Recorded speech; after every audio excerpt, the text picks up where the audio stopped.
माँ चंद्रघंटा। माँ चंद्रघंटा नवदुर्गा के तीसरे स्वरूप के रूप में पूजनीय हैं।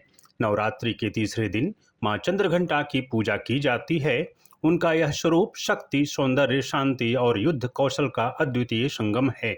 माँ का यह रूप अपने भक्तों को शौर्य, साहस, आत्मबल और दुष्टों का संहार करने की शक्ति प्रदान करता है।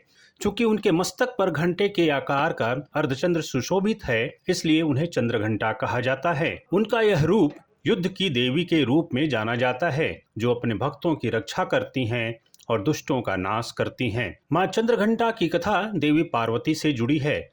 जब उन्होंने भगवान शिव को पति के रूप में प्राप्त करने के लिए कठोर तपस्या की थी, तब शिव जी ने उन्हें स्वीकार किया। उनके विवाह के समय शिव जी बहुत ही अजीब और भयानक रूप में आए।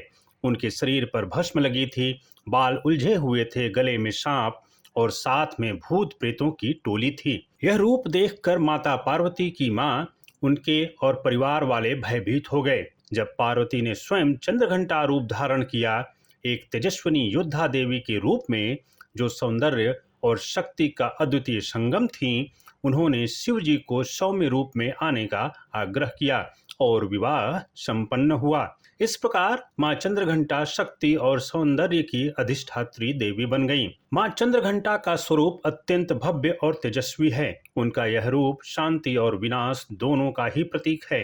वे स्वर्ण रंग की आभा से युक्त हैं। उनकी 10 भुजाएं हैं। उनके मस्तक पर अर्धचंद्र है, जो घंटे के आकार का प्रतीत होता है, इसलिए उन्हें चंद्रघंटा कहा जाता है। वे गर्जन करते हुए सिंह पर सवार होती हैं। उनके हाथों में कमल, त्रिशूल, गदा, धनुष, बाण, कमंडल, तलवार और जलपात्र आदि अस्त्र शस्त्र होते हैं।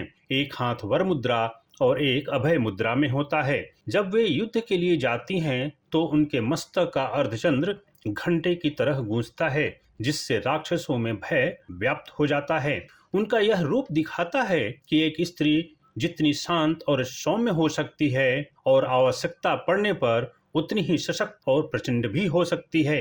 नवरात्रि के तीसरे दिन माँ चंद्रघंटा की पूजा की जाती है। इस दिन भक्तों को उनके वीरता और कृपा दोनों स्वरूपों का दर्शन मिलता है। प्रातः काल स्नान कर स्वच्छ वस्त्र धारण करें। माँ चंद्रघंटा की प्रतिमा या चित्र स्थापित करें। उन्हें सिंदूर, अक्षत, पुष्प, धूप, दीप, गंध, धूप, शहद आदि से पूजन करें। घंटे या शंख की ध्वनि से पूजा करें, क्योंकि माँ को यह बड़ा ही प्रिय है। ओम देवी चंद्रघंटाय नमः मंत्र का जाप करें।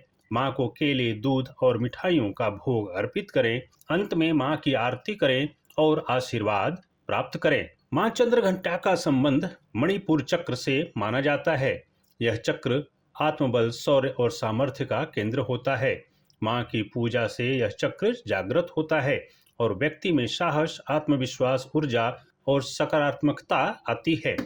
माँ चंद्रघंटा की साधना से व्यक्ति के अंदर का भय समाप्त हो जाता है। वह कठिन परिस्थितियों का भी डटकर सामना करता है। माँ चंद्रघंटा की कृपा से भय, चिंता और मानसिक अशांति से मुक्ति मिलती है।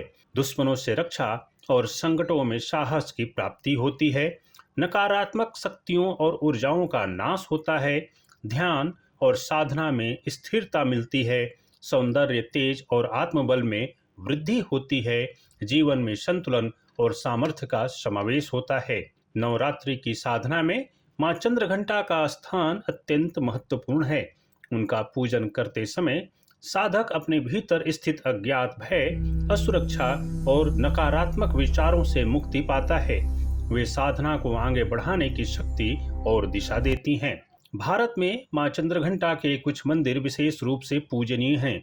वाराणसी में नौ दुर्गा मंदिर, झारखंड, उत्तराखंड और उत्तर प्रदेश के कई दुर्गा मंदिरों में माँ के इस रूप की पूजा होती है। माँ चंद्रघंटा हमें यह सिखाती हैं कि जीवन में सौम्यता और शक्ति दोनों का संतुलन आवश्यक है।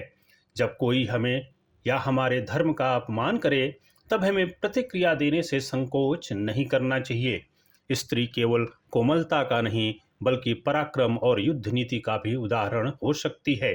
भय को जीतकर ही सफलता प्राप्त होती है। माँ चंद्रघंटा का रूप स्त्री शक्ति का वह स्वरूप है जो शांत भी है और क्रोध में राक्षसों का संहार भी कर सकती है। वे शौर्य और सौंदर्य, दया और दंड, करुणा और क्रूरता, इन सभी का संतुलन है। नवरात्रि के तीसरे दिन माँ की उपासना से जीवन में साहस, आत्मबल, सौंदर्य और विजय प्राप्त होती है। उनका स्मरण और साधना हमें यह सिखाता है कि जब जीवन में अंधकार हो, संकट हो या कोई हमें दबाने का प्रयास करे, तब हमें माँ चंद्रघंटा की ही तरह वीरता के साथ डटकर खड़ा होना चाहिए।